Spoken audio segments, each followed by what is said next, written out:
This Torah class is brought to you by TorahAnytime.com. Welcome everybody, welcome everybody, just welcome everybody. Okay, first and foremost, we would like to thank our anonymous donor for tonight's delicious, nutritious supper. So thank you very, very much for the anonymous donor. This is what people should know online, I don't know why, now I was thinking about it, I'm like, you say please come to the class. Please come for supper. There's free supper here every Thursday night at the BJX location at Quentin Road at 1601, thank you, Quentin Road, at 8 p.m. There's free, and I am the entertainment for the night.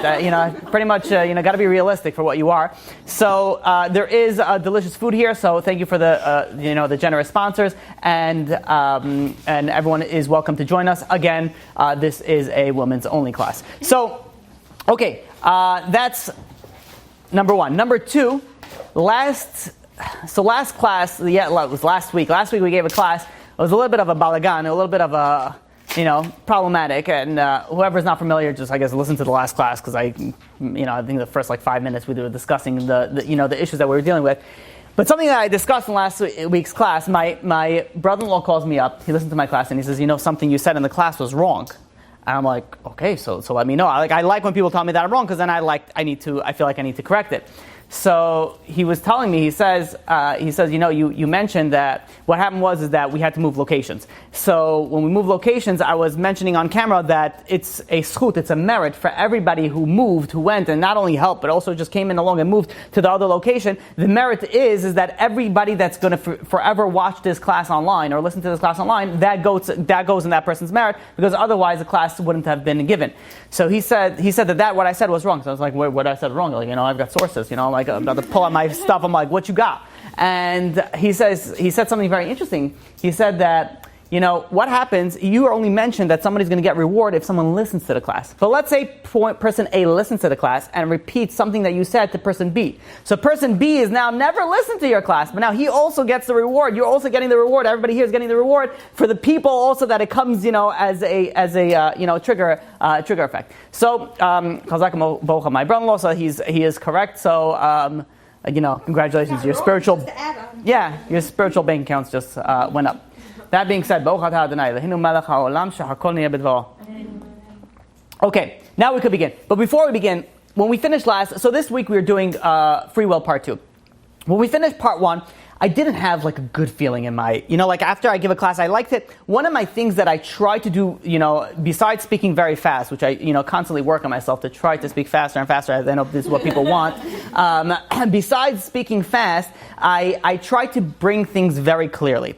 I think that is the most important aspect when delivering a topic. It doesn't matter whatever the topic is. Even if you're in a company and you're trying to educate someone, the more easier and simpler you're able to educate that person, the more likely they'll be able to absorb it. And I didn't feel so great about last week's class. So what I want to do is for the first 3, 4, or 5 minutes, I want to do a quick recap on everything we spoke about. Well, not everything, but the important things that we spoke about in last week's class. So, as a recap to part 1, we first asked, why do we have free will? So we gave a few answers. Number 1, if you don't have free will, you are like a robot. If you're like a robot, there is absolutely no purpose for you to be there. Now think about it this way. You have a computer. That computer in itself doesn't have a purpose. It has a purpose to you, the user of the computer. The computer is not going to be like, after, they're going to come out with the next version, I'm going to go to computer heaven and I will be, forever happy, counting 0 and 1s. It doesn't work that way. Computers, the second that computer is done, it's done. The whole purpose of a robot, the whole purpose of a computer is only for the person that is using it.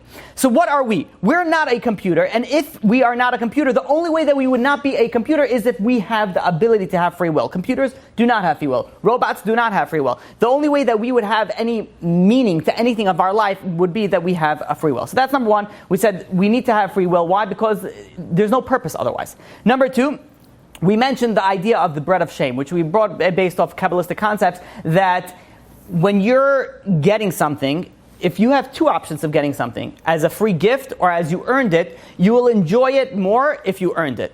Now, granted, if someone's going to be like, hey, I have a yacht for you, you'd be like, no, I want to work for it. No, you're not going to do that. I'd be like, just bring it over, no problem, dock it over there. How many foot are we talking about? You're not going to start asking, you'll accept the gifts. We all want gifts, but the idea is that after the fact, if you already had the yacht, I don't know why I picked yacht, right? If whatever it is that whatever it is that something you really want that's out of your reach, if something you get that after the fact, you would prefer to have earned it rather than to have received that as a free gift. So God in His mercy went and He gave us free will to earn us the eternal reward in Olam Haba, which means God technically could have just given us a reward. God could do anything, could have given us a reward. But what did God do? God said, no, it's going to be so much more greater if you earn it. And if you earn it, that's the level that, you can't even compare the idea. And we know that one of the purposes of this world is to earn the greatest pleasure that ever is possible. And in order for a pleasure to be great, to be amazing, it has to keep on increasing. You ever realize if you eat something delicious, or if you do any pleasure, the more that you do it, the less pleasure that you get. Which is something very interesting. You think, okay, you love, eating steak.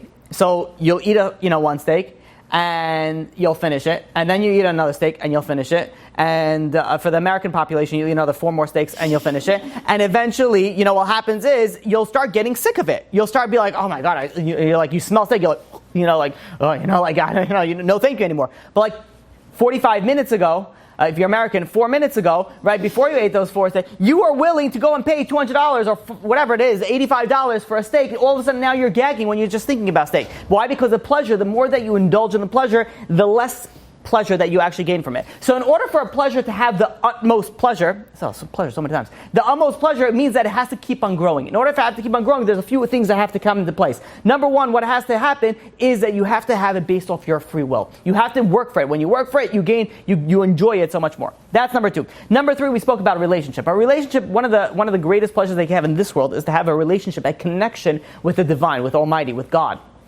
Now, in order to have a relationship, in order to have a loving relationship, it has to be free will. You could force someone, to pretend to love you, but you can't force someone to really love you inside. The love has to come from their own free will. You can't, if somebody gets, an arranged marriage that they did not want to be in, they are not going to be happy until they want to be there. And this is a very big secret in marriage in general. If you're in a marriage and you don't want to be there, you're never going to be happy. You have to change that aspect that I want to be here. And this is, one falls that we have in relationships is once you have one step out of the door, once you're not committed anymore to work on it, it's done. There's nothing to talk about it. That's why when you're working on any relationship, 2 parties need to be 100% involved and devoted. Otherwise, it may work, it may not work, but it's not going to work to the optimal level. So that is number 3. So that answers the question, why do we have free will? Why do we need free will? The next question that we asked was, if God knows the future, then how do I have free will? Now, I'm not going to get into all, we went into detail last class in explaining it. I'm not going to get into that. I just want to give you the brief. My most personal favorite answer is the time machine answer. The time machine answer. So the question is that if God knows what I'm going to do tomorrow, and I'm supposed to do it because God obviously knows that I'm going to do it, then how do I have any free will to go and change that? Because that's supposed to happen already. So the example that we gave is, let's say, you have a time machine, and you go one day in the future, and you see some scene happening before you. You see, you see a car accident happening, and you watch this car accident happening, you see this car accident, and you see it flip and roll like 15 times, and then this person comes out, unhurt, and this person comes out, hurt, whatever it is, all the details of the scenario. Then you go back to the present, and then you wait through the day, and then you come to the same scene, you come to the same location where you know what's going to happen in the future. And you see, a guy going and is drunk driving, and he's going this way and he's going that way, and then he hits the car, and then they start tumbling exactly 15 times. Let's say even that you told somebody about it. Did your knowledge of the information change any free will of the people who are driving in the accident? And the answer is 100% no. Just because you have the knowledge, it doesn't change any fact of what happened. So when God has a knowledge of the future, it doesn't change the fact that you have free will. The easiest way to understand this is this in the time machine example. Okay. Now, this and one final point I want to speak about from last week's class, and this one I feel like this is the part that I felt we didn't get so clear. So I want to get maybe we did, I don't know. So but I want to clarify this idea. Can my free will affect you? So this is what we spoke last week in the class, that if I have free will and everything that's predestined is already supposed to happen to you, then can I affect you in any way? And the answer is, if you think that everything is predestined, then technically no. everything that's predestined is supposed to happen, so I cannot change that. The only difference is, okay, maybe there's going to be a different messenger, maybe there's going to be somebody else that's going to do it, but the bottom line is everything that's supposed to happen to you is supposed to happen to you. But you're sort of loosening the strength of free will. You guys are following me so far? Okay, good. Okay, so this should be a review. Everybody should on there. So the idea is that the idea we have to understand this. So the question is, can my free will affect other people? So we quoted, and we're not going to go into the details, but we quoted something like this. Said that everything that happens in the world happens because there is divine permission. God checks off and says, yeah, I want this to happen. But, and listen to this very carefully, but not everything happens because there was a divine decree. There are some things that God didn't initially decree for it, but He let it happen. And He checked it off on it. You follow that little nuance that we mentioned? That everything that happens, God approves of. Because otherwise, God would not approve of it. But not everything that happens was an original divine decree. Meaning, you are able to manipulate, you are able to change something that was not originally in the script. I guess that's the scariest thing of free will. Yeah, that's how powerful it is. But let's explain that a little bit. First, we gave off a proof. We gave a proof in Shmuel Bet, in chapter 24, verse 14, where it says that King David was nervous. He says, I don't want to fall against man, I rather fall against God. I rather God, and the commentators that go there and interpret it, that if there is a choice of a tragedy happening, it's better to have a famine than a war. Why? Because God is in charge of the famine, but war, there's human will involved. But the obvious question is, if everything is predestined, if everything is predetermined, if nothing can happen to a person, only if God decrees it, then what's the difference if God does it or if a human does it? It makes absolutely no difference. If everything that's supposed to happen to you is supposed to happen to you, then what does it make a difference? Let a God do it, let a human do it. But yet, what does King David say is in Shmuel Bet over there? He says, no, because God can have mercy. But still, the question is, but I don't understand. If everything is predestined, then it shouldn't make a difference. What's the difference, God or not? So Rabbi Chaim Kanievsky goes and he writes like this. And he goes like this, and I want to quote for you. A person cannot be killed without a heavenly decree, but against human free will, one needs more merit to be saved. Which means is that everything that happens, there is a checked off that it should have happened. But if there's human free will involved, if you are the subject of that free will, which means somebody else did something to you, and that was someone else's free will, you need more merit to be saved from that than, let's say, something from a non-free will, entity to happen. And let's explain the way that we explained the Orchat Tzadikim, also the same concept. The Orchat Tzadikim in Sha'al Simcha goes and it says like this, and I'm going to quote it. It goes there and he says like this, remember that no benefit or damage ever occurs from people without the Creator's permission. This does not mean that we cannot affect each other. It simply means we cannot affect each other without God's permission. So what we see over here is something very important. Number one, everything that's supposed to happen to you is supposed to happen to you. But there is an element of free will that can change something. Now again, it was supposed to happen to you, but it didn't necessarily need to happen to you. If you had the sufficient merit, it would have necessarily had to happen to you. Now, I don't want you to delve on this too much, because you'll go down a rabbit hole, and then you'll start pulling out here and be like, what does life mean? Am I real? You're going to go, but the concept is very, very important. Very, very important to understand is that both things are at 100%. You have free will at 100%. In most scenarios. We'll speak about that. That's what today we're going to speak about. And everything that's supposed to happen to you, you have a munah bitachon that if it happened to you, it was a decreed, yes, 100% as well. Is that clear so far? Okay. Just say yes, even if, whatever, doesn't matter. Yeah, sure, yeah. Okay.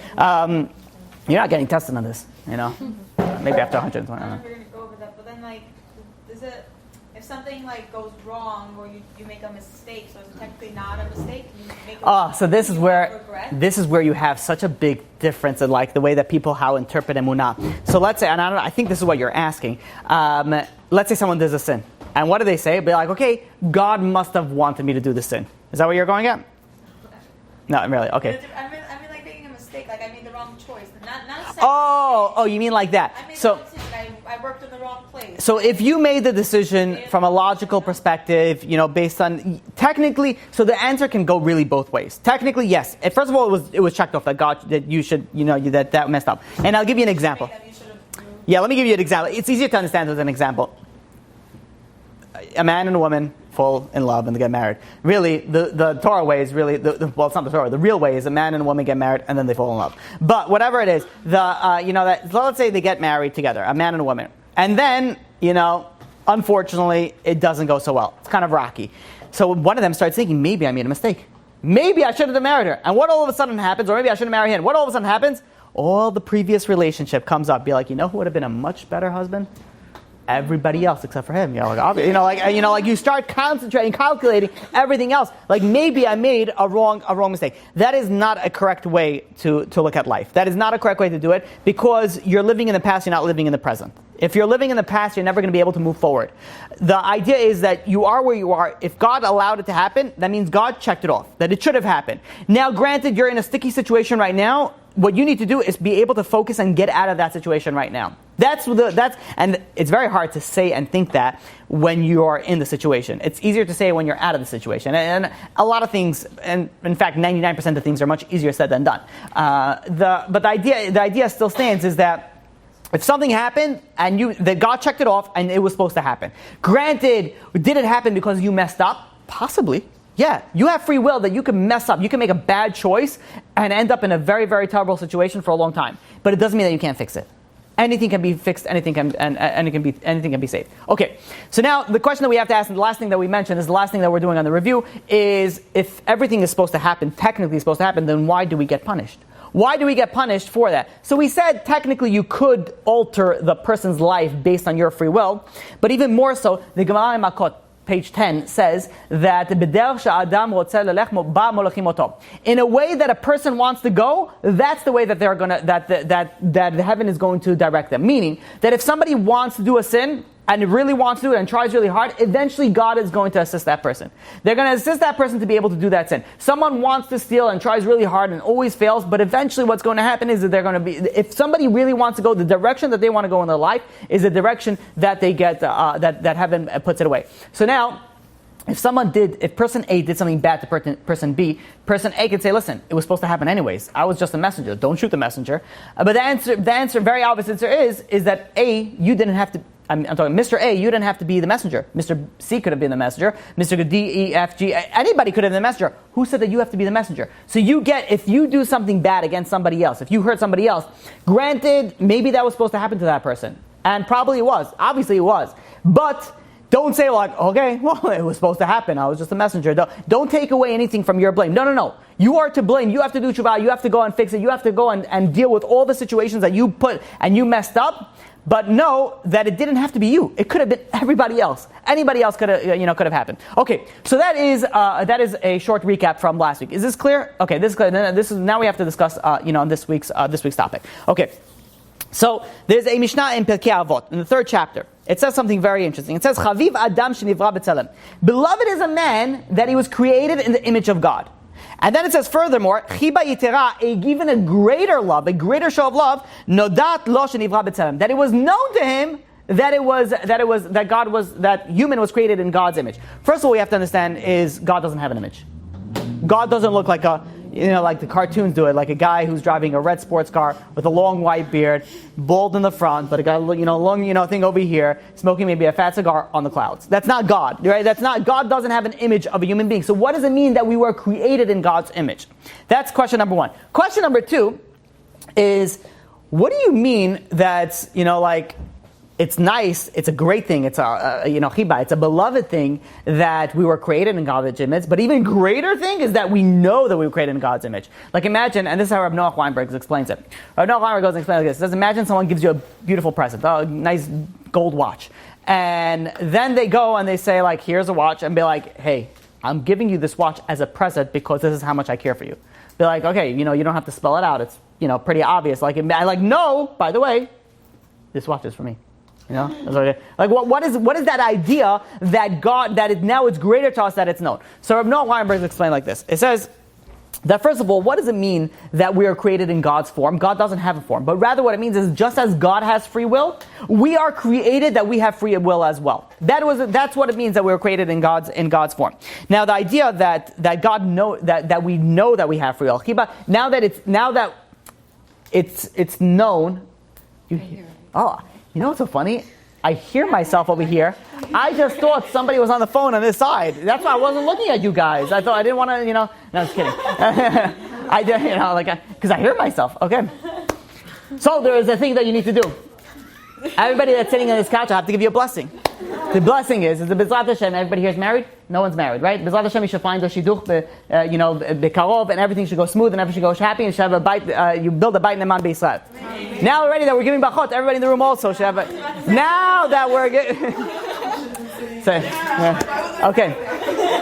So now, the idea is like this. Okay. The idea is that not only that God, you know what it is that when you see some sort of fault in somebody else, that means that you really have that fault inside you. So if you see somebody like, you see everybody just like an angry person, be like, maybe check yourself for a second. Maybe there's something going around inside you that here's a perfect proof of it. Because I heard that, it was crazy because I hear some, words, I'm like, I don't know what's going on over there. I don't know what, I'm hearing myself. That's literally, that's a perfect example of the situation. No, nobody in camera. No. What I say, there's some jokes that you could only get inside class. The Torah you could probably get outside, but the jokes you have to come to class. Yeah. Okay.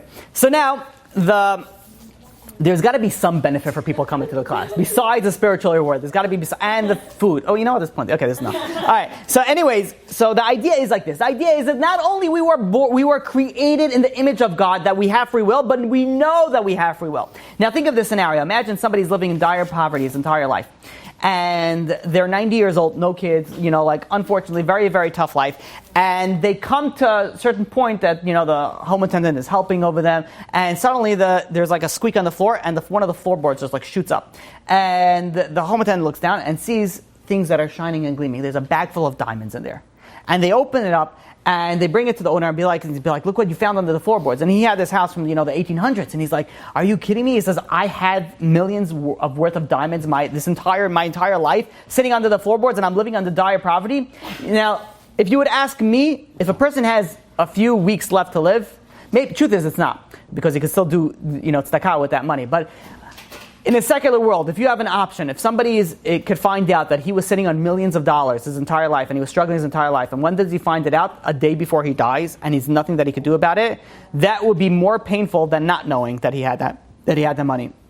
So the idea is that God told us, not only do we know that we have free will, but God told us we have free will. So it's an extra present, and that's, imagine having this bag of diamonds, but not finding it out at the end, finding it out at the beginning that you have this gold mine that you're sitting on. Now that we know that everybody has free will, the truth is not everybody utilizes it. And this is really the core of the class that I want to speak about tonight, B'ezrat Hashem. When I speak to, let's say, people, every once in a while I get one of these people, and in a second I get it, I just start smiling when I hear this question, because I know I'm going to enjoy it. What they say like this, they're like, how do I know God exists? And it says, if I were to know God exists, then I would be religious. And I'm like, yes! Thank you, God. All right. Let us begin. I crack my neck, I do some stretches, and be like, let's get started. And, I go to him and I say, okay, let's start with something else. Do you smoke? I don't know. Generally, people I speak to smoke for some reason. So they're like, yeah, I do smoke. Do you know that smoking is unhealthy? Now, I'm not, what is a Surgeon General, warning, do you know that it's unhealthy? Be like, yeah, I know it's unhealthy. But yeah, you still smoke. I'm like, yeah. So I'm like, so you know that there is something that's true out there that is bad for you, yet you're still doing it. Meaning that just because you have knowledge of something, it doesn't mean that you're going to listen to it. Think about this case. There's a diabetic, 550-pound man, sitting over there, and he's been staring at this chocolate cake for about 2 hours. And he's thinking, his sugar is up the roof. And he's like, I really want that. And he's talking to it. He's hallucinating at this point, right? They're having conversations. And he really wants his cake. And he says, you know what? And he goes and he eats the cake. Now, did he know that it was bad for him? 100% he knew it was bad for him. Then how come? So let's break it down like this. You have two wills. Do it or not do it. It's as simple as that. There's no middle ground. Let me smell it. Let me inhale it. There's no generally there's not, in the normal sense, there's no. I mean, if you ever walk into someone's house and they're they're getting high off sugar, what I would recommend is turn around and leave as fast as you can. But the scenario is there's two situations. There's two situations. One, eat it. One, don't eat it. What's the right thing to do? Not to eat it. Does he know that? Yes. But he still eats it. I don't understand. How does that make sense? How does that make sense? So you have a knowledge. So I tell this guy that doesn't believe in God, says, so if you believe in God, I know many people that believe in God, but yet they don't listen to God. Now, I'm not saying that they mess up every once in a while. No, on purpose, they're not listening to God. So the idea that you just think that if you have knowledge, you automatically would listen to it is not necessarily. So let's say you have over here. Now let's try to understand this scenario. The scenario is there's a guy that's smoking. He knows that it's bad, yet he's still doing it. Why would anybody do that? Because there's more than two factors at play over here. There's a third factor, and that factor is you. You have the free will to decide, be like, you know what, I know it's bad, but it tastes so good. Or it inhales so good, or I don't know how that works. It's so good, it makes me relax, whatever it is, that I'm willing to take the risk.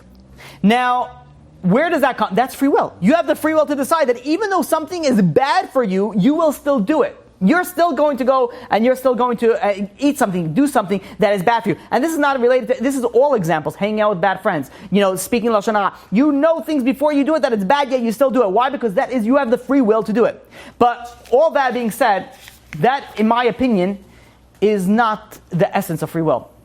That, in my opinion, is the essence of using your urges. When you go and you have two options in front of you, and you do something that is counterintuitive, counterproductive for you as a being, and you're doing that is, you're using your free will for sure. But even more so is that you're not using your free will.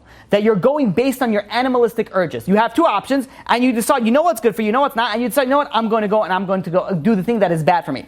You have the idea that, first of all, we have to understand, how do things get distorted? How does this get distorted to begin with? The knowledge in itself, how does it get distorted? How do we have two very obvious points? One is bad, one is good. How do we go for the bad? And this traces back to the sin of Adam and Chava, the sin of the tree, of the Etz Hadat. When Adam, and the Rambam in Moreh Nevuchim goes and explains this. When Adam ate from the tree, before he ate from the tree, if you think about it, what did he gain? He gained the knowledge of good and bad. Now he knows the difference between good and bad. Now, isn't that a reward? Like, how is that a punishment? Be like, okay, now you know between good and bad. Awesome. Before we didn't know about good and bad. This is awesome. Now we know between good and bad. How is this a punishment that now you get to know between good and bad? The answer is the reality changed. Beforehand, explains the Rambam, beforehand, there was no good and bad. There was true and false. It was as simple as that. You knew something was bad and you knew something was good.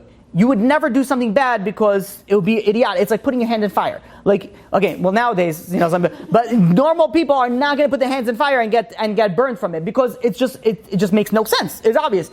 That would have been like to make a sin before the sin of the Etz Hadat. It would be like putting your hand in fire and be like, yeah, suntan, no, it's an idea. It doesn't make any sense at all. But afterwards, what happened afterwards? Afterwards, it changed from true and false to good and bad. Meaning that now, beforehand, there was no argument. You knew what was good and you knew what was bad. Afterwards, you'd be like, okay, I know it's good and I know it's bad, but the bad feels kind of good.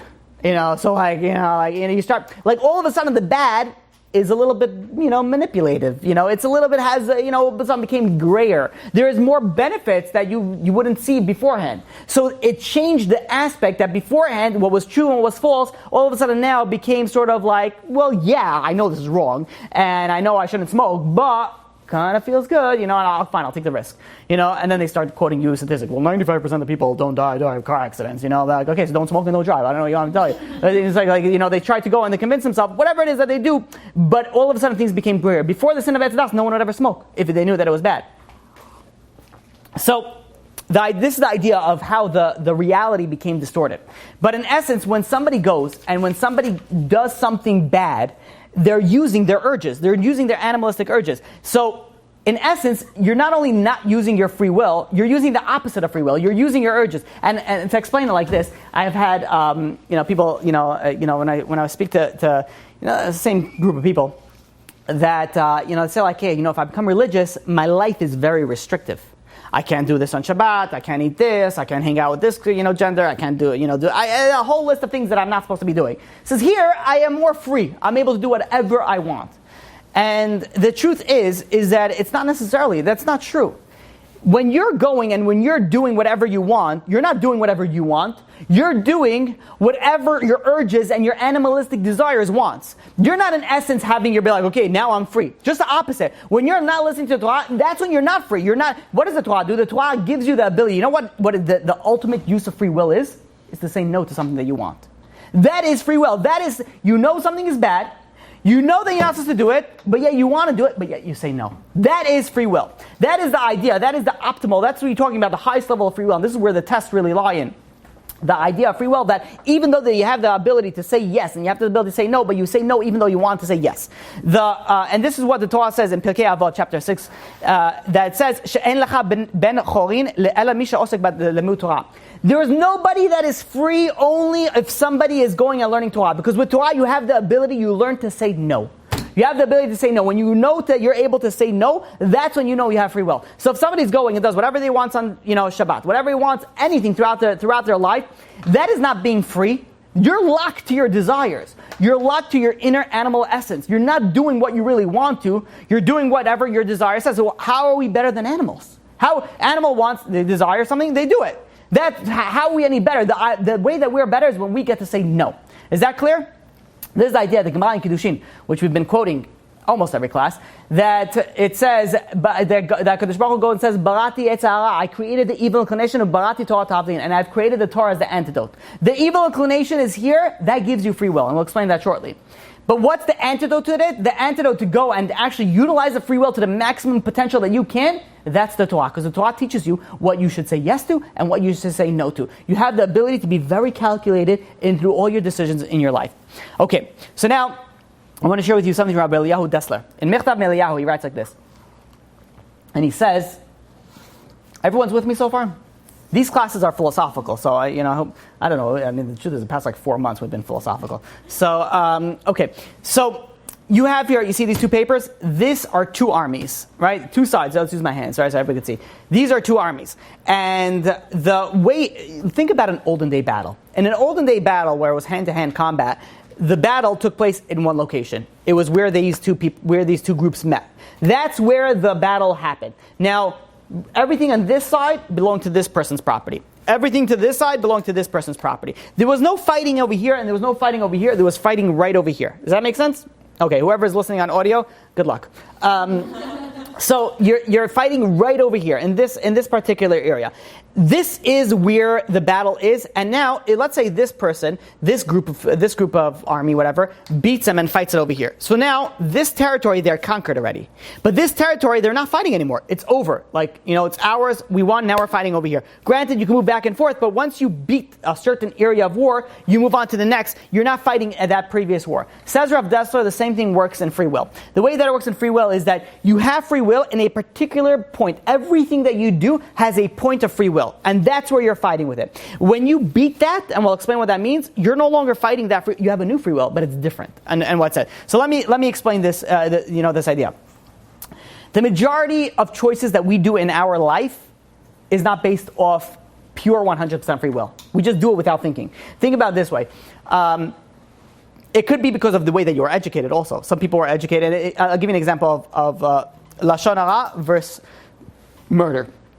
You go and you ask, 99% of the people, be like, would you murder somebody? Be like, absolutely not. And you can't ask somebody, would you listen to lashon hara? But be like, hey, listen, hey, want to have a lashon hara meeting? I guess. Well, some people will be like, be right there. I don't know what's the BTWRDRVUXYZ, whatever it is, BRB. Okay, so whatever it is, you'll be like, the idea is that it's something very interesting. Nobody would commit murder, but people will still listen to evil inclination. They're both sins. Obviously, they're very, we're not talking about the same level. We're not comparing those two. But how is it that one is okay, or okay, I really shouldn't do it. Okay, but tell me, I'm not going to believe it. But just tell me anyways. I'm not in the college. No, come on, tell me. You're not. Whatever it is, you're still going to go and you're still going to listen to it. You're still doing it, as opposed to one thing you're not going to do. The idea is that the way that we're brought up, the society. It's not only Judaism. It's society. Society is murder is very bad according to everybody, unless you're German. Whatever. Did we just take our right turn? I'm talking about Nazis. Okay, so then it's not. Just move back. It's like you guys never come to class anymore. Like you don't know, you don't anticipate this happening. Okay, so that's true also. Okay, so but you know that the Nazis did not see killing Jews as murder. It wasn't a bad thing. It was it was a cleaning process. It was So. Like I'm not like something that's shocking and be like, what? Really? The Germans? Were they? But Like, I never knew.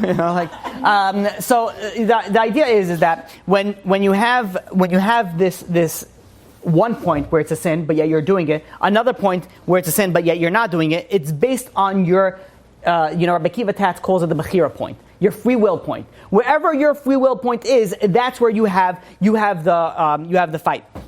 So for some person, the free will be to keep Shabbat or not to keep Shabbat. That's going to be where the free will, that's where the battle is, right over there. For somebody else, it's not going to be that. It's going to be to learn on Shabbat or not to learn on Shabbat. I'll give you even a better example. For some person, let's say a woman, modesty would not mean being fully modest. It means everything is covered.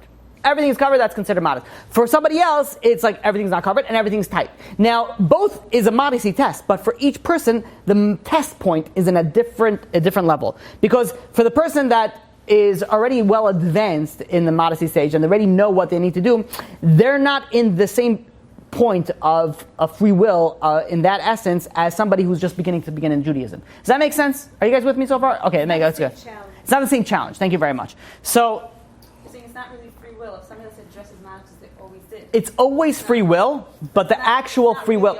It's below Exactly. For some, that's the way that I explain people. Let's say for them keeping Shabbat, they're like, okay, for you to keep Shabbat and me to keep Shabbat, I love Shabbat, and I wait for it all the week, and I can't wait to shut off my phone. I can't wait to to get rid of it. For me, it's enjoyable. I love it, and it's easy. For you, it's going to be very difficult to do it because you never kept it before, and it's very your whole family doesn't keep it. So the free will is different. The free will still stands over there, but the battle is in a different place. Okay, all right. So now this is the idea that we said in Pirkei Avot in the fourth chapter, that mitzvah goreret mitzvah and avera goreret avera. What does that mean? It means that a good deed drags another good deed along with it, and a bad deed drags another bad deed with it. And the idea is like this: that when you do a good deed, let's flip it over. It's easier to do it in a bad deed. If you do something bad, the Chachamim tell us when you do something bad the first time, you know that you did something bad. You do bad the second time, maybe like okay. By the third time, it's already permitted for you. Sometimes when you go 5-10 times, it's already mitzvah. You're already switch it. Now, what is the idea that all of a sudden becomes permitted to you? The idea is that the first time you do it, your free will is right over here. And this, let's say that my right hand is the good inclination, my left hand is the evil inclination, right? And the battle is right over here. Should I do it? Should I not do it? And then I decide, you know what? I'm going to do this sin. And then, all of a sudden it moves over here. I got into technically it goes this way, right? It goes, the evil inclination is beating into the good inclination's, battleground. And the more that I do it, the more that I push the battle over here. Now it's no more even a test if I'm going to do it or not. It's the level of the test that I'm going to do it. Now that is a very, very deep concept so just listen to it in a superficial level. When you do something good, you're moving your free will point. You're moving your bechira point. So when you're doing something good, the more often, so what's the easiest example? Someone who keeps Shabbat. The first time is very difficult. The 1,000th time, it's very easy. All of a sudden, so now you're moving. Does that make sense? That you're moving the place. Okay, good. So but now we have to speak about liability. So if it's based on your own choices that the bechira point moved on, so someone could be, okay, fine, listen, I did many sins. Now I'm over here. I'm so bad into it that, okay, what can I do? I don't have free will anymore. But no. You're still responsible for everything that you put yourself into because you put yourself into that situation. So even though that you're not on you don't have the same test that you had 5 years ago before you start smoking crack, but now all that is all your fault because you started it. It's all based on and I'll get you in a second. All that is still on it's still on you.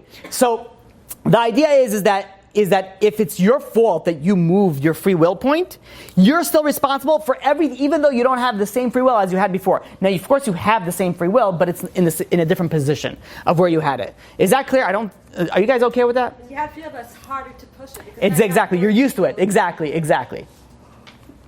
But what if a kid starts when they're before their bar mitzvah? Well, okay, so we're going to get there. So we're going to get to the next thing. So this is the idea. So this is the idea of when you have your own free will that puts yourself into a bad situation. Sort of what you were asking a little bit, earlier. This all happens if you're liable, if you put yourself in the situation. There's something known as a tinok shenishba. It's a captured child. Let's say a baby, let's say somebody grew up I don't know, in Siberia, not knowing they were Jewish, they don't keep Shabbat, they're not held liable for these things. They don't know any better. They don't. If you don't know any better, then you're not held liable for it, obviously, because your free will is obviously not if you're going to keep Shabbat or you're going to make a blessing. You don't even know what Shabbat is. You don't even know what a blessing is. So of course, it's not going to be. You're not going to be held liable for it because it wasn't based on your free will that put you in that situation. The problem where you would get, this is where it's scary, the problem where you would get in trouble for is you would be responsible that what you could have learned but you didn't. So some people say, this is what, I don't want to hear, I don't want to know. I'm going to do it anyways, I don't want to know. So granted, it's not such a simple thing, should you tell a person, should you not tell a person? But if somebody avoids learning something, thinking that they're going to get away from it, you're in for a very, very rude awakening. That's not the way that it happens. Not only do you get punished for the sin that you did, but you also get punished for not learning about it. That's like it's like somebody who goes in front of court and be like, oh, well, I didn't know we weren't allowed to, rob mini marts over here. Back where we come from, this is what the government does, so we're just used to it. It's not going to work. Be like, oh, you didn't know. Okay, there's a warning. Don't kill any more people. You're not in the stands where you come from. One of the stands. Afghanistan, Pakistan, Afghanistan. Okay, so the idea is that you can't technically go and claim ignorance where you should have known. But if there's a case that there's no way that you could have known, then yeah, granted, you're not held reliable. For that. The Ner Elef brings down and says, and by the way, even before we get to that, you realize when you do a good deed, there are many levels on the reward that you get for that good deed. It's so fascinating. So when you're, let's say, working, when you work, whatever the way that you work, that's the way, even if you're doing sales, even if you're working on commission base, even whatever it is, you get the salary, you get whatever it is based on your actions. The way that it works in heaven is that you get paid based on your effort. So if you're doing a mitzvah, that's why, if you realize, you never pray the same prayer twice. Even though we pray 3 times a day. A woman, 2 times a day, whatever it is, depending on. No matter how many times that you pray, it's never the same prayer because there's so many different factors. Your emotions, your concentration, everything is always different. Now, every mitzvah that you do, there it depends where your free will is and how much emotion and effort you're going to put into it is how much reward you're going to get. You're going to get for that. For that mitzvah. That's what the Ner Elef goes and says. And this is how we go and we understand that if you do a good deed by habit, just because you're just used to it, it's very different by doing a good deed by choice, which makes obviously sense, right? Obviously, do good deed by choice, it puts it more into you're more involved in the mitzvah, and obviously you get more reward for it. Where do we see this? We see this by Sodom. And it says that Lot got saved from Sodom. Why did he get saved from Sodom? Because what happened was that when Avraham and Sarah went to Avimelech, they went over there and Avraham goes to Sarah. Sarah was Abraham's wife, and she was very beautiful. So he told us, "Tell her that I am your sister. Why? I'm your brother." That'll be weird. Oh, yeah, it's Egypt, so maybe he says, "Tell her that I am your brother." Because what's going to happen then? What's going to happen then is that if they realize that I'm your husband, then they'll kill me so that they take you. But now, if they know that I'm your brother, they're not going to kill me. Lot was standing right there the whole time. Avraham was very wealthy. Avraham did not have any kids at that time. Lot was going to inherit everything. He was a very, very greedy person. How do we know that? Because he went to Sodom because of his greed. He went to do that, and what happened? He didn't say anything. He didn't say, "Oh, listen, Avimelech, come here. I got some good piece of information. By the way, it's not his brother. It's that they're married." And they would have went and killed Avraham, he would have inherited everything. That's why he got saved from Sodom. But the question that Mefashim asked, and be like, wait a minute. He risked his life for achnasat ochim. When Sodom came and the angels came, he risked his life to go and save the guests so that they wouldn't get destroyed and murdered. And this is at a risk of his own life. What happened was that the angels came into Sodom, and they were coming to go and take Lot out. But Lot didn't know it at the time, and they knocked on the door, and there were guests. And Lot invited them in, knowing that if he invites in guests, that's a death penalty. That's a very, very big punishment in Sodom. So he went something. So when you look at the 2 scenarios, you see over here, one scenario, he risked his life, which is obviously much greater. Another scenario, he risked a lot of money.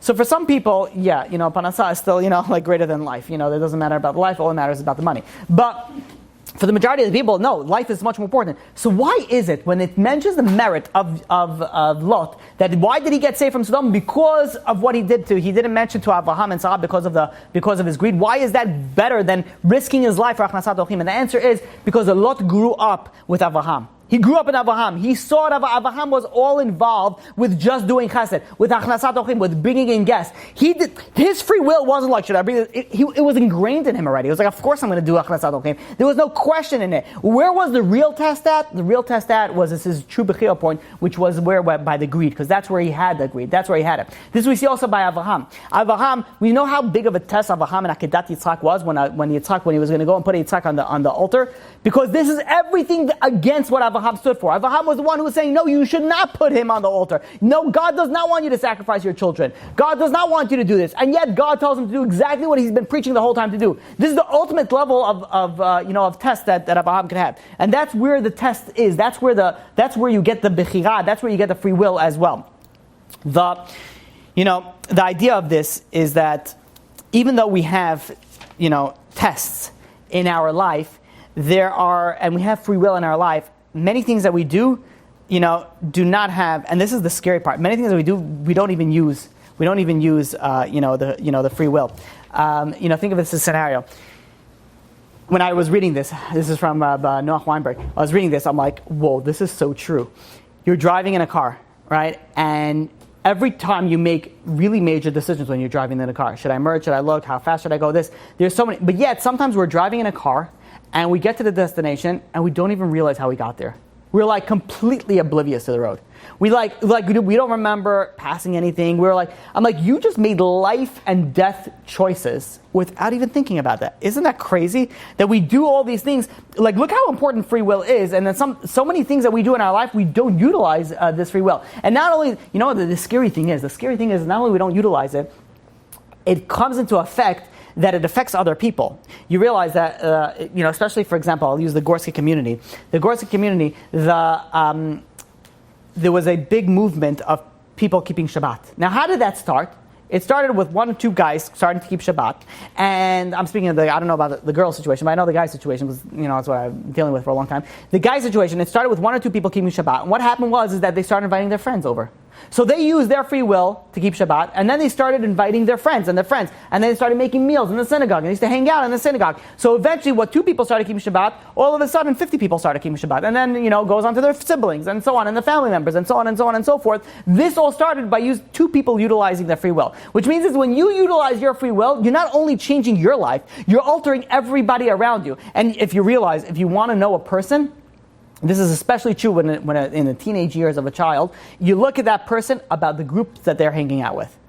I think that it's more important. The education, very important, but I think ultimately what defines a child when they're growing up is who they hang around with.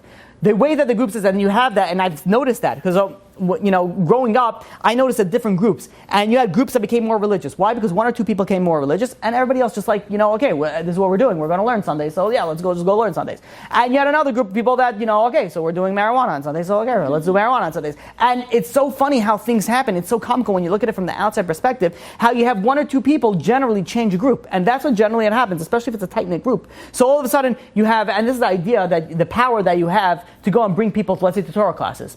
When you come into Torah class, you could go and invite other people. Now, when you're inviting other people, your free will to come all of a sudden is now affecting other people that are coming into the classes as well. And that affects other people, and it goes on. So your free will, it's crazy. It doesn't only affect you. You'll be like, okay, my life. No, it's not your life. It affects everybody around you. Whether you like it or not, we're very much interconnected to each other. Everybody's interconnected to each other, especially to the close of group of either friends, families, coworkers. We're very, very much affect each other.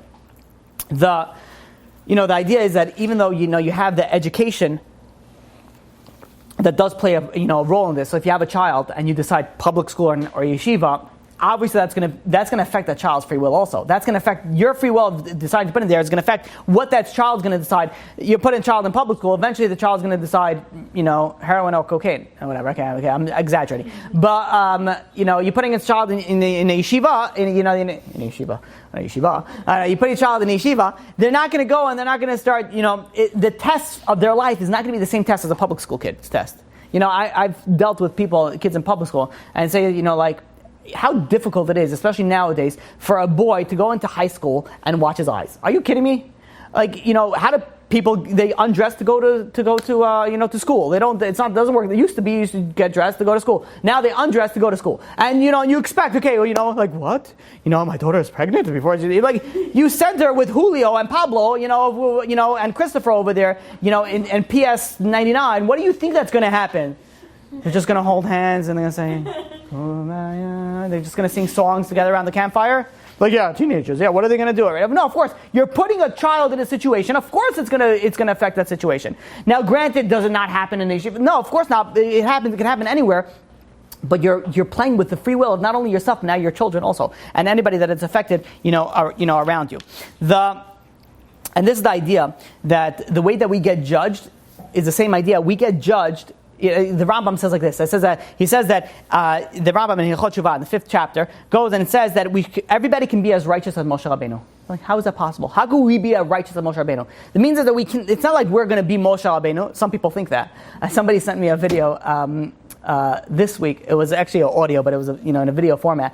I sent it to one of my groups, the students, and the video was a 911 call. I don't know if you guys seen that. It was a 911 call. And the guy calls up 911, and he's like, hello, and he's like, yeah. And he says, hi, I am Jesus, and he says, okay. He says, I broke into, I think it was Popeyes or whatever, one of the, I don't know, fried chicken places, and he says, hi, I just broke into, what's it called? I just broke into, it was a Pizza Hut. It was pizza. Yeah. I just broke into Pizza Hut, and they were like, "How did you break it?" It's like, "I broke the front window. I'm eating a pizza now in there."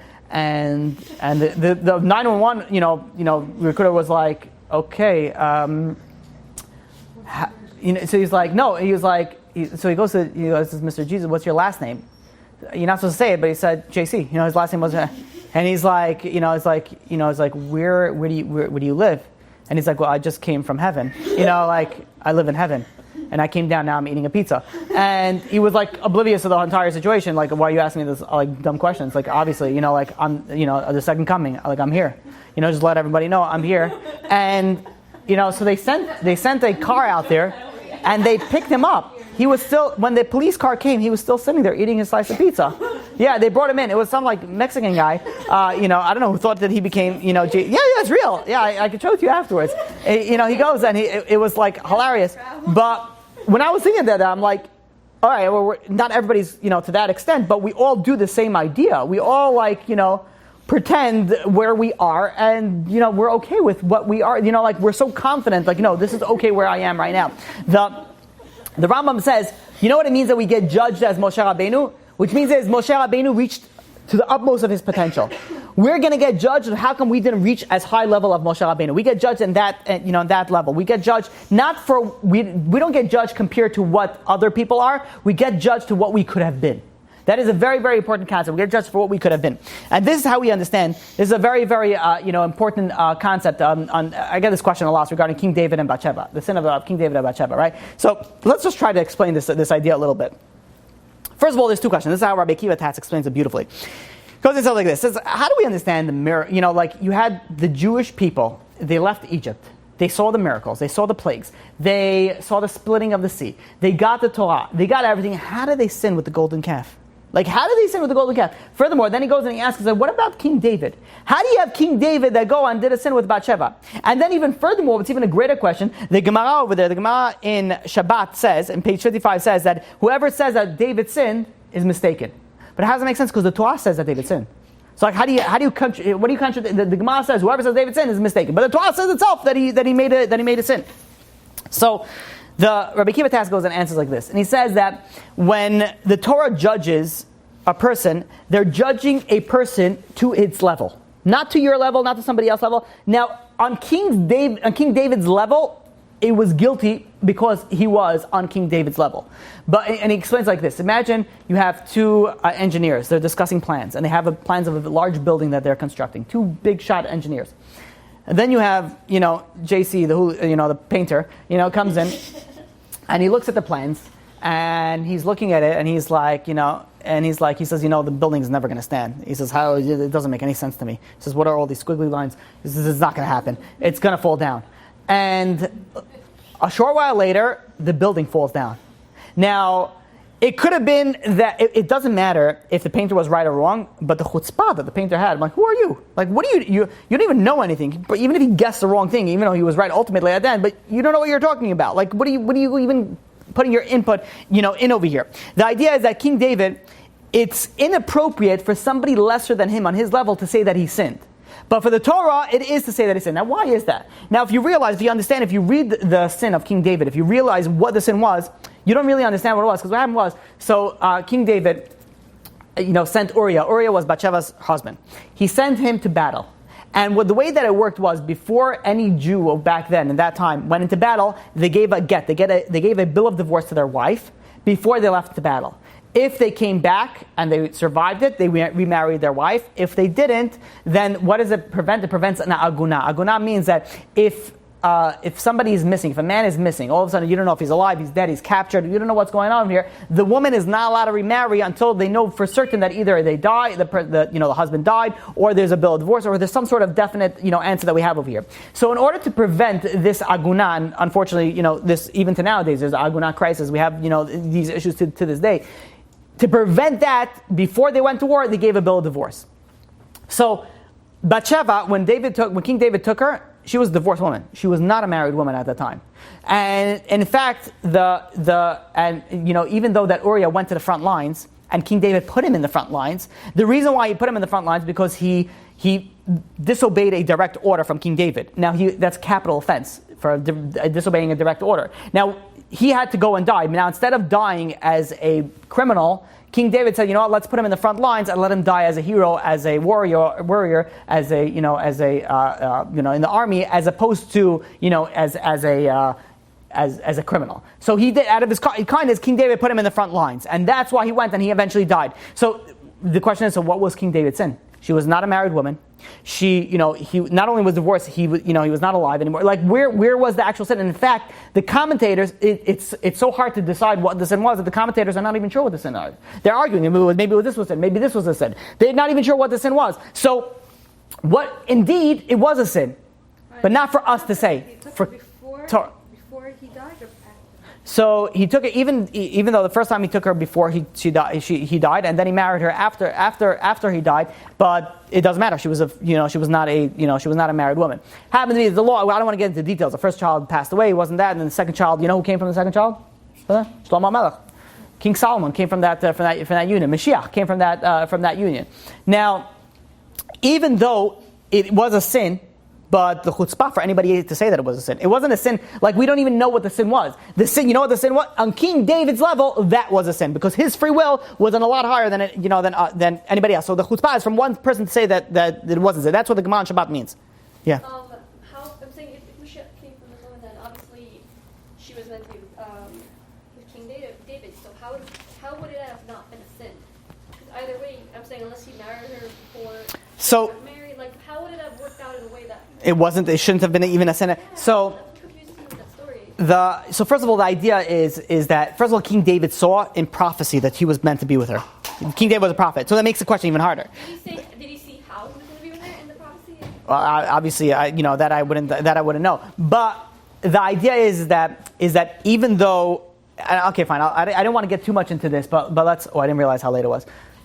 Usual announcement, leave, whatever, blah, blah, blah. Okay, if you want. So King David, what happened was that there was the prophet came over to him, and after he did this, he went and he said this scenario to King David to judge this case. The case is like this: there was a very wealthy person, and there was a very poor person. You're familiar with this, okay? So let's go through it very fast. So the wealthy person had many sheep, many cattle. The not wealthy person had one sheep, one sheep. Okay, and the wealthy person decided he wanted to make a feast. And instead of taking from his own cattle, he steals somebody else's cattle. So then he goes and he says, and he goes to, and the judge goes to King David and says, "What's the judgment for that?" He says, "But how could someone do that? How could someone do that? He has so much, and then he went and he took from somebody else who has nothing." He says, the worst punishment to do it. So he said, "King David, this is referring to you." He says, "Why did you have to go and take somebody who was meant to be with somebody else?" He says, "You have so many options. You're the king. You could have anything." So from then on, he went and he was, from that day on to the rest of his life, he was doing tshuva for the sin. But what was the sin? What was the sin? What was the sin? That a single woman, she was again, what was the sin in, maybe we could say in his eyes, is that the way, as a king, he shouldn't have done it that way. It shouldn't have been that way. It wasn't 100% that this man was going to die. Oh, so then we go to the free will. Was it destined for him to die? Was it not destined for him to die? It was his punishment. Yeah. It was his punishment, right? It was his punishment also for disobeying a direct order.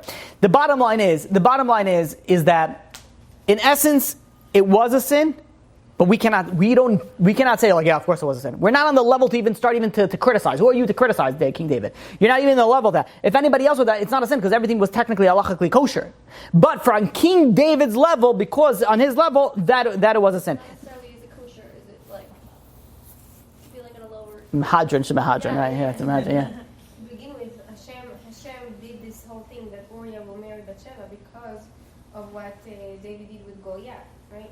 So really, like the free will, he didn't really have a free will because Hashem punished him, and that's why Uriah married Batsheva. But then he just decided to change, whatever Hashem decided. So maybe the truth is this story we could give a whole class just on the story, because also how King David found him and he shot the arrow and then at this and giving you the lessons of the test. There's so much we could speak about this story, and you're right. But let's just leave it for now because otherwise we're never gonna get through this. Maybe B'ezrat Hashem one day we'll do story of King David's life. I think that's very fascinating. Okay, but in any case this is the same way that you do the generation of let's say the Dordea, the generation that did the sin of the golden calf. How did they do the sin of the golden calf? They had all these things going for them. How did they do it? Now, let's take one example. They complained from water. They were traveling in the desert and they complained from water. You're like, look at these complainers. They don't stop complaining.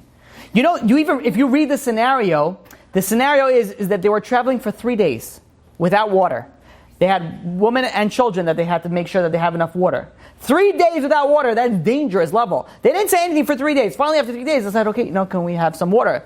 Complainers. We are looking at that, and that's not complaining. In that generation, 40 years, you know how many sins they did? 10 sins. 40 years, 10 sins that generation did. They were on an extremely high level. But because they're an extremely high level, they're judged according to their potential, according to their free will. That's where their free will was. That's the way that the Torah judges it. So when the Gemara in Shabbat says, we cannot criticize, whoever says that King David's sin is only mistaken, yeah, of course, because who are you to start saying it? The Torah judges a person based on their own potential. We don't know that. We cannot start judging it. We don't know that David sinned. And technically, when you're looking at it straight out, David didn't sin. And even when you look at the golden calf, when you look at the golden calf, they said that when they mentioned the golden calf, they said Elokecha. Elokecha, that's not divine essence. That's not God's divine essence. Elokecha is the way that God connects to this world, the way that God manages this world. They weren't trying to replace God. They were trying to replace Moshe Rabbeinu.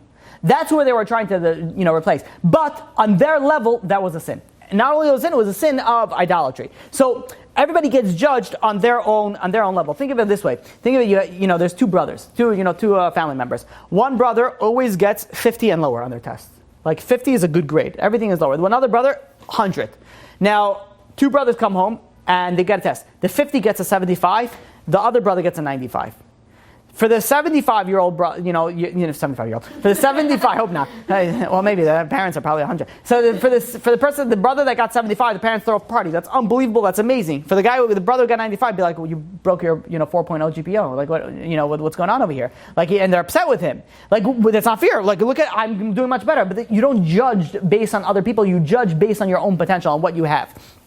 Now, this is the idea that is extremely, extremely important on utilizing a person's free will. There are certain things that determine a person's free will. It could be your abilities, your talents, your handicaps, your personality. Everything, even the history, your own history of your own actions determine your level of your free will. Because if you messed up previously, we said your free will moves.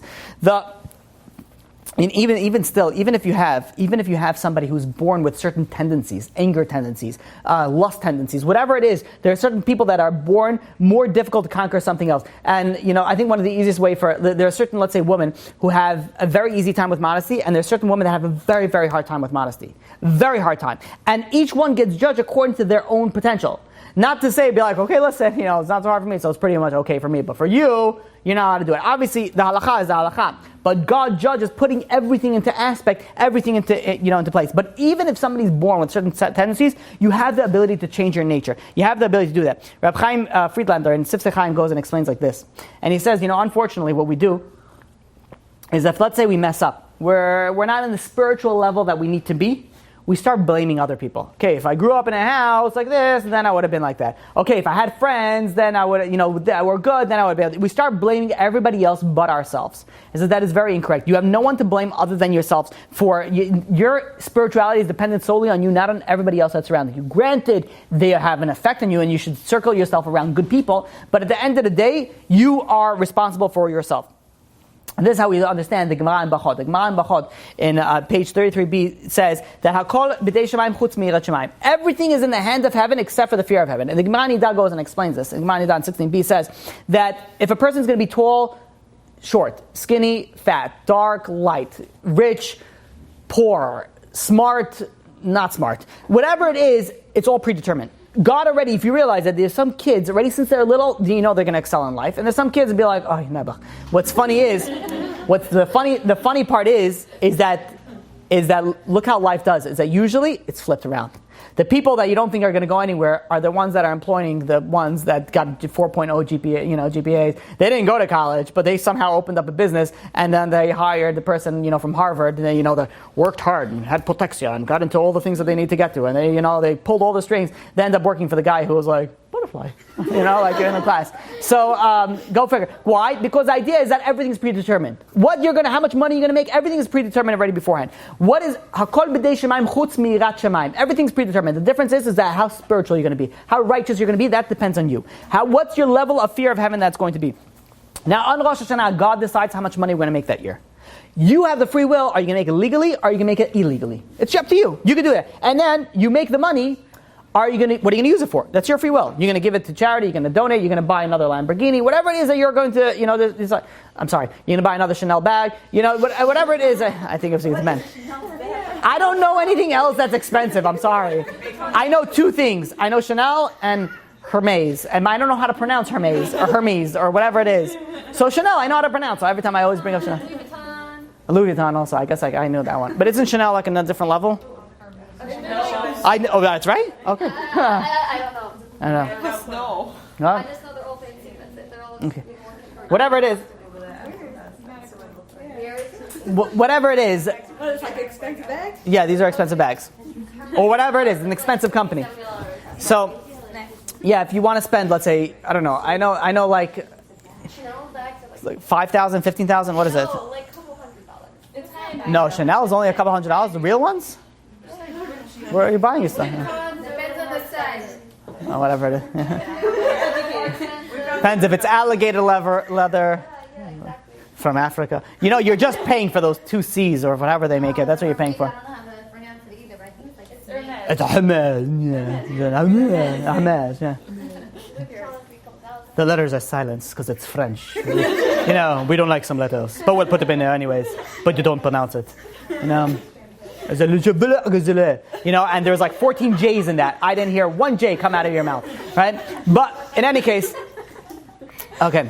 And it's also Spanish, like if you ever been to California, anybody here been to California? La Jolla, am I pronouncing it right? La Jolla. How do you spell La Jolla? There's a J in there, right? I am like a foreigner. I'm like one of those people, the Asians that come with the cameras over here and be like, oh, East 13th Street. Oh, yes. I come over there and I'm like, what's the direction to La Jolla? And they're like, what? Like, I just read English. I'm sorry, I don't incorporate Spanish into my understanding or that. Like the whole silent letters, I didn't really. It's L-A-J-O-L-L-A. J-O-L-L-A. But it's not silent. It's Spanish. It's Spanish, so it's yeah. But the problem is we live in America.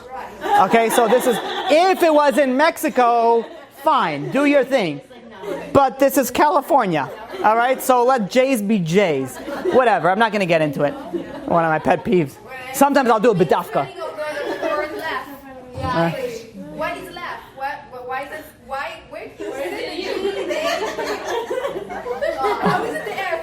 You mean like right? It reminds me. And then we have to get back to this. My brother was taking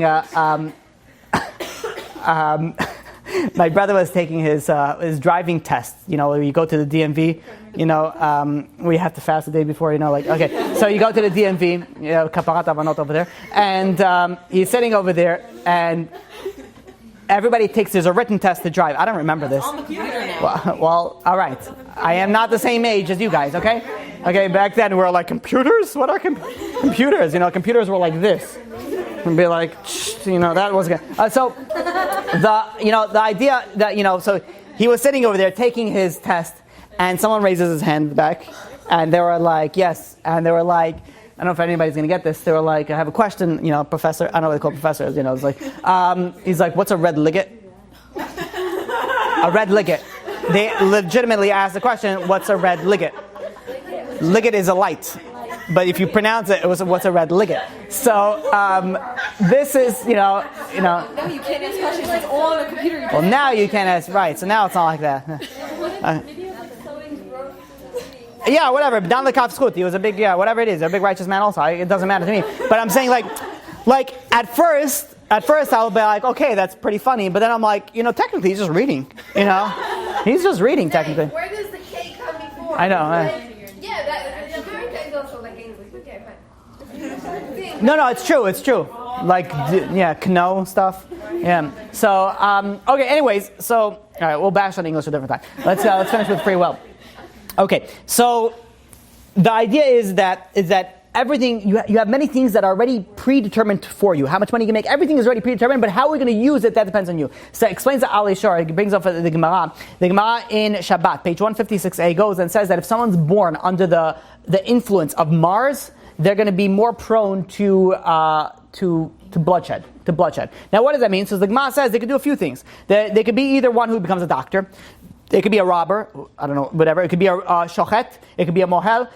You're prone to this, but you could decide. You want to be a murderer. You want to be somebody who's a mohel, someone who's circumcised. You could be a doctor who lets out blood, or you could be, you could be a robber. You have, even though you have predetermined things, you could utilize it. That depends on your free will. And this is how Rabbi Noach Weinberg goes and explains it. He goes and says something very beautiful. And how this is very important. How do we actually utilize the free will? It says the pasuk in Dvarim, chapter 30, verse 19, that it says, "Hachayim ve'amavet natzati lefanecha." I have placed in front of you the death and the life, ubachalta b'chayim, and choose life. That was a very obvious. Like, what's the Torah telling us? Like, I have life and death. Choose life. Like, who chooses death, please, to go? No one. Who's choosing death? So Rabbi Noach Weinberg says something very, very interesting. He says, when you look at something that's suicide, when you look at something that's suicide is a motivation to escape. You are escaping reality. And Rabbi Noach Weinberg says that nowadays we are expert time killers. You have what is it? Web surfing, YouTube, just YouTube. You have. It's like you go in a rabbit hole, but you're killing time. You're just not doing anything for a long period of time. In the secular world, there's bar hopping. What? I read a lot about animals. Okay, so you're watching that. Some people watch how people fall, and this is what they enjoy in life.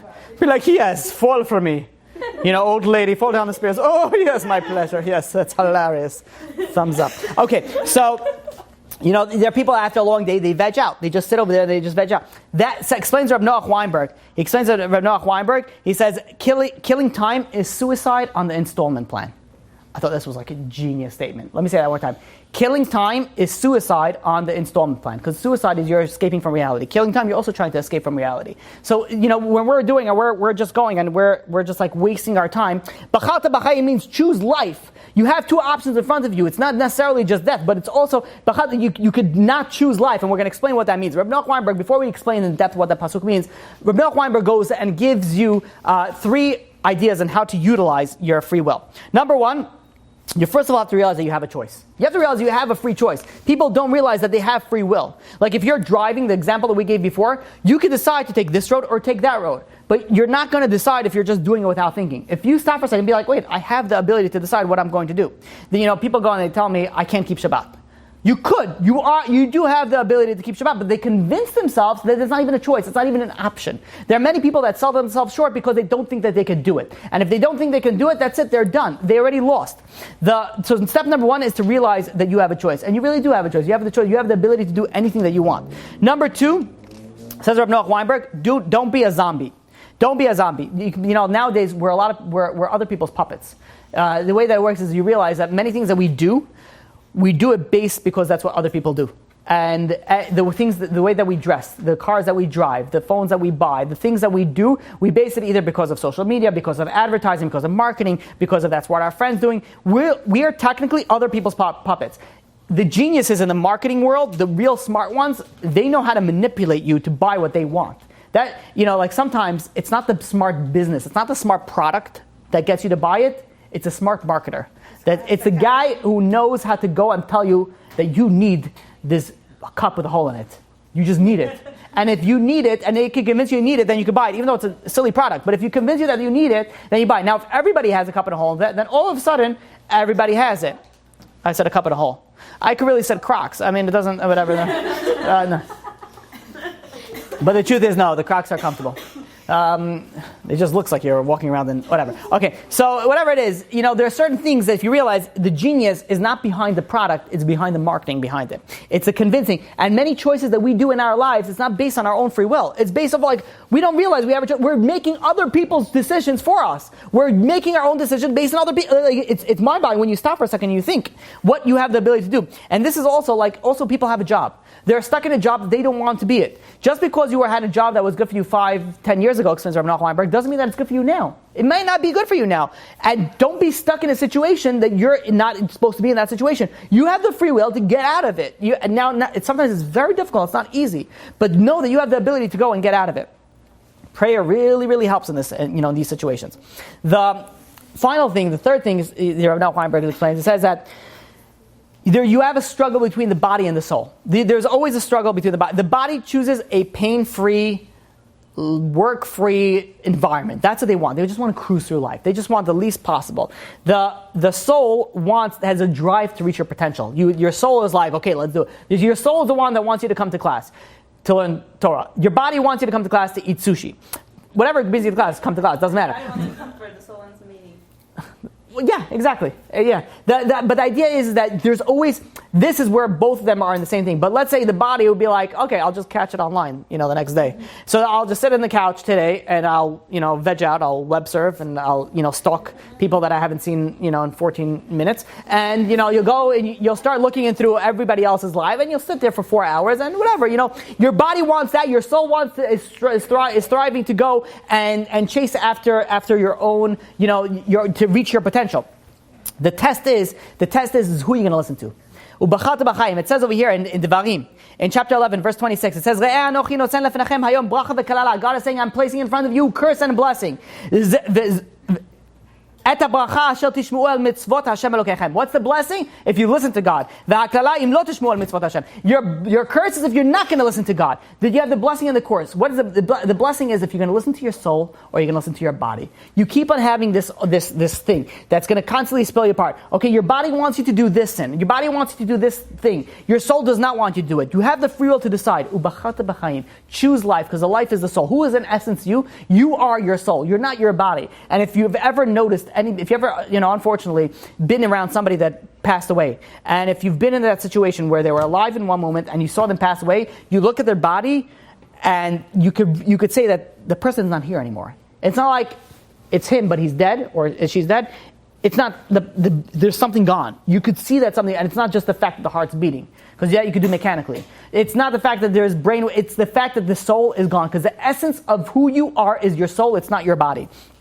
This is where the Pirkei Avot, and we're almost finished over here. The Pirkei Avot goes and says like this, in the 4th chapter, it says, Ben azai omer haveratz lemitzvah kala uvorach min avera. You should run to do a mitzvah and run away from doing avera. Explains the Alishar, says, why am I running to do a good deed and running away from doing a bad deed? Says it should be the same. I should run to do a good deed, run to do a bad deed. Like what is this running towards and running away? And that explains, the Alishar explains, that in order for you to have free will, if you would want to equally do a good deed and a bad deed, you would do a good deed. No one in the right mind will do it. If you have both things chasing you, if you have a good deed chasing you and a bad deed chasing you, then there's no option. Of course, you're going to do the good deed. But in order to have free will, in order to have the ability to choose bad, it has to chase against you. And in order for you to do good, it has to run away from you.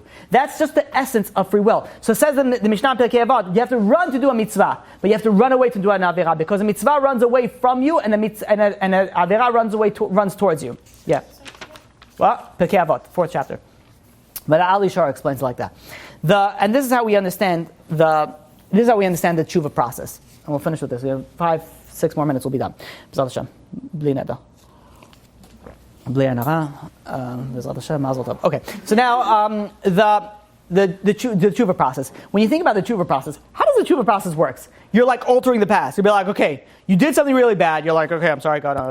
You hit yourself a few times in your chest. I'd be like, I'm sorry, I'm not going to do it again. All of a sudden, you're changing where is the spiritual logic behind it? Now, Rabbi Kiva explains this, beautifully. He says that, even before we even explain it, the Rambam, you know where the Rambam speaks about free will?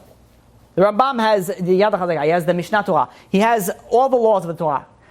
Yet, out of all the places, where does he decide to speak about free will? I guess Tshuva. Yeah, very smart. Well, only one person was, I guess. So yeah, Tshuva. He speaks about it in Tshuva. Now the question is, why is the Rambam, Maimonides, out of every mitzvah that you do, and every avirah that you do, is related to free will? Why out of all of them did he decide to put it in the Tshuva section, in the chapters of Tshuva? And the answer is that what happens by Tshuva, when you're doing Tshuva, you're changing your will. It's the ultimate use of free will. What's the ultimate way of Tshuva? It says the Rambam that you're placed in a situation, the same situation that you fell last time, and you don't fall this time. That is the ultimate Tshuva, which means is that you messed up, and you did a certain sin. You know how you know you really did Tshuva? You found yourself in that same, you found yourself in that same, not you placed it, you found yourself in that same sin, and you don't mess up this time. That's how you know you did the legitimate, the highest level of, of Tshuva. The idea is that the tshuva doesn't change the past, like the sin was still there. It changes you. You're not that person anymore. So what we think is, it's not that the sin disappeared, the person disappeared. The person is not there anymore. That's what the Rambam says, to so much extent that you could change your name.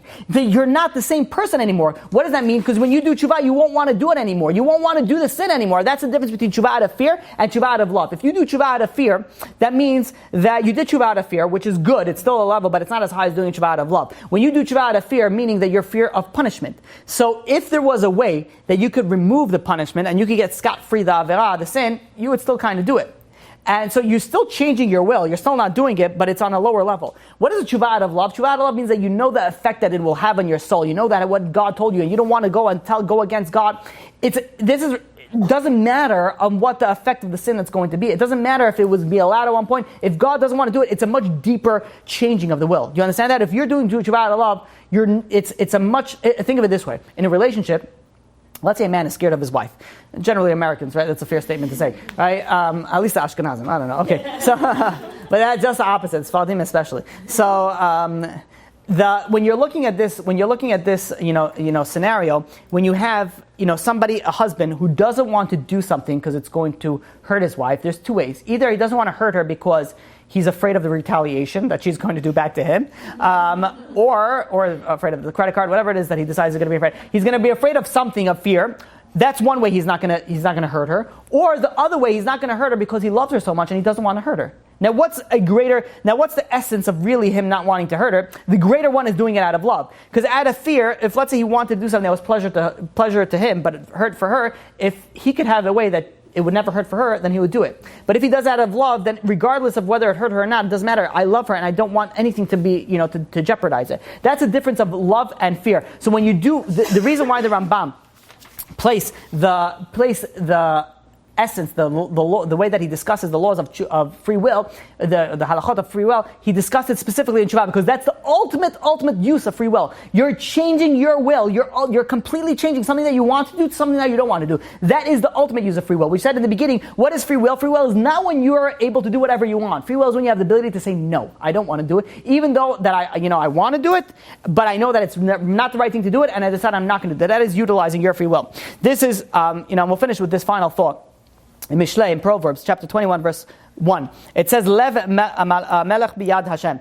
The heart of the king is controlled by God. The Malbim goes and explains, it says that God controls the rulers. Why? The kings, God controls their decisions. They don't have free will. They don't have free will like regular people. Why? Because every one of their decisions affects so many people. So God takes away their free will. And this is what's going to happen in the times of Mashiach. When Mashiach comes, we're not going to have the free will. The Ramban, Nachmanides, in Devarim, chapter 30, verse 6, goes and explains that in time of Mashiach, man will not have the ability, should I do this? They're going to all do the good thing. There's not going to be the free will that we have today. The Satan is going to be shechted. We're not going to have the Sitra Achra. We're not going to have the evil inclination anymore. This is why you see in the 7th chapter in the Hilchot Shuvah, the Rambam goes and says, now that you have free will, do tshuva. Because now that you have free will, now that you have the ability, do not say now that you have the ability to do tshuva, you have to do tshuva now. Because now you have the ability to do tshuva. Tshuva doesn't go forever. If a person passes away, that's it. You can't do tshuva after you can't go up to heaven and be like, I just missed it. I kind of want to have 5 more minutes. It's not a little kid going to bed. You can't once it's over, game over. Mashiach comes, you can't all of a sudden go and decide you're going to change you're going to do tshuva. Tshuva has to happen right now. Furthermore, the Rambam says that not only that, you have to do tshuva not only on your sins that you did, but also on your character traits. People don't realize this.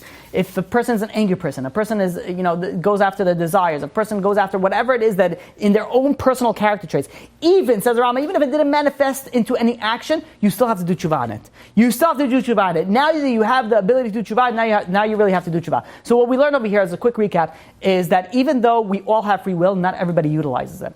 People tend to go and, based off just their urges and their desires, and they don't even think for a second that they have the free will. We have to realize that not only we have the ability to have free will, and it affects everybody else, but all the more so it affects us, and it affects our children for generations to come. Every single thing that you do is going to affect your child for generations to come. The way that you're going to act, the way that you're going to do, the person you're going to marry, everything affects your children. So when we're thinking about that, I think about the far-ending effects of our free will. It should really wake us up that we really make a huge change in the world.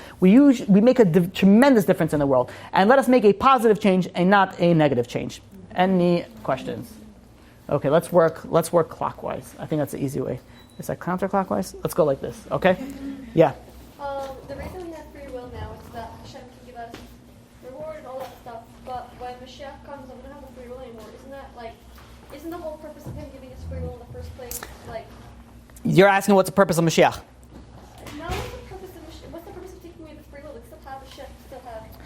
Somewhat of a level of free will. Right. So the way that you can't really judge right. So I speak about this in the Mashiach classes, that the purpose of the Mashiach is an intermediary state between this world and Olam Haba. So it's needed for that purpose. Now, that when you get to that purpose, there's no more free will needed to make those decisions for what's needed in that point. As we know it, yes, and it's going to be in transitions. So didn't Hashem create this world for a reason? Yes, and the reason is to get to Olam Haba.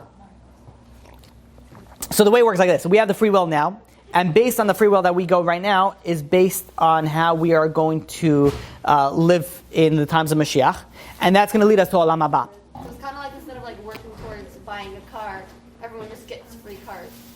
And then you got to soup it up. And then you just get a free car. That's it. Well, not necessarily. Well, I guess somebody could get a Oldsmobile, and other people can get Mercedes. How are they going to live? That's a question. That's a difficult question. When the time Mashiach comes, you think of Mashiach as utopia on an eagle to Israel. Yeah, it's okay. Let me explain like this. This is what we explained in. This is what we explained. I believe also Rabbi Kiva also explained this. In this way. Shabbat, you're not allowed to cook on Shabbat. Yom Tov, you are allowed to cook, right? You are allowed to cook on Yom Tov. You're not allowed to cook on Shabbat. When the time comes for Olam Haba, that's going to be like Shabbat. You're not allowed to change anything. Everything that is already exists. Yom Tov, you are able to. Times of Mashiach is like Yom Tov. You are able to change something, but how could you cook on Yom Tov? Only if you prepare beforehand. So in this world is what we're preparing. Mashiach times is like the Yom Tov, where you're able to change something, but it's only based on what the changes that you made in this life. But there's not any more hope. No, I'm not saying it, I'm just using that as an example. Right. So like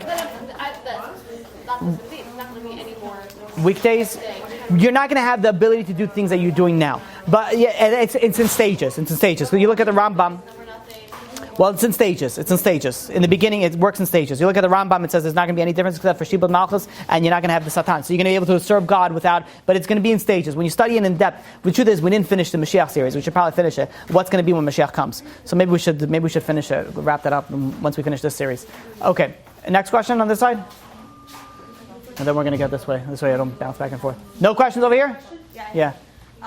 So if free will is like being able to say no to our desires and like let's say no to sinning, that basically means we're only like utilizing free will whenever we do good things? Not necessarily. No. So you're utilizing your free will for every aspect of you have. But I'm saying the utmost, the highest level of free will is where you have, or one of the high, I can't say the high, one of the highest levels of free will is if you have choice A and choice B, you want choice B, but the smart choice is choice A, and you choose choice A.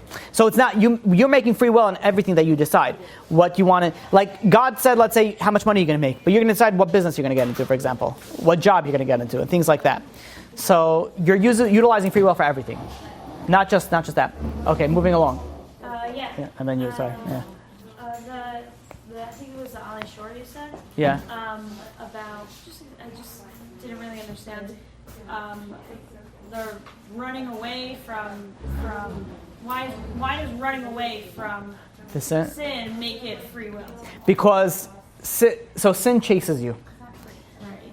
and a good mitzvah runs away from you. That's the way that it's free will. Because if both of them chase you equally, which means is that you both have the same desire to do the same thing, you of course will choose the mitzvah over the sin. Like why would you choose? And if they're both running away from you, then you will never do a sin. Like what, you're going to chase after? I mean, some people are very adamant about it, but I'm saying like generally you're not going to run after a sin. So in order to make a free will, it has to work in that angle or like that. So then it's similar to what you said. You're really only choosing. Like I don't really get that because you're still only choosing good. Otherwise, you're just following your desires, and your desires are just instinct, and instinct isn't free will.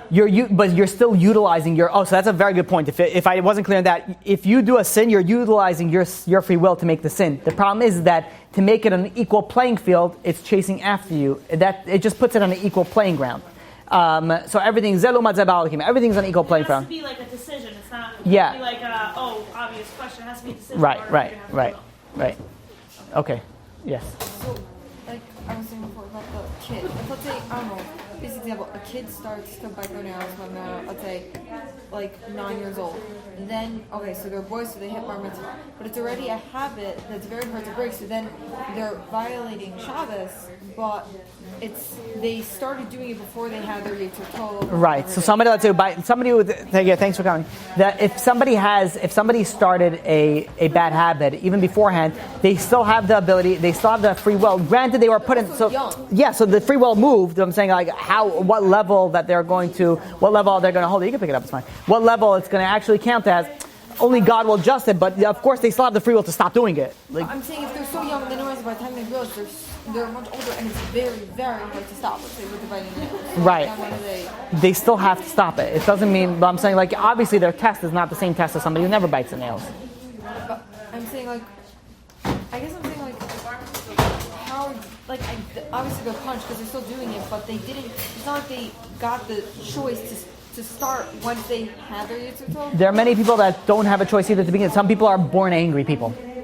Some people are born with bad character traits. That doesn't mean that they had the choice willing to do it. Granted, at some point in their life, in the previous life, maybe they did have it. But at all said and done, they don't have the same choice. But they're still held liable to change their actions. And it's more difficult for them. That's true. It's more somebody who would never bite their nails, somebody who always bites their nails. It's much easier for someone who never bites their nails to not bite their nails on Shabbat. Of course, it's different. Of course, and granted, God takes that into consideration. But at the end of the day, it's still not allowed. Okay. Any other questions? No? Okay. Chazak Baruch. You've just experienced another Torah class brought to you by TorahAnytime.com.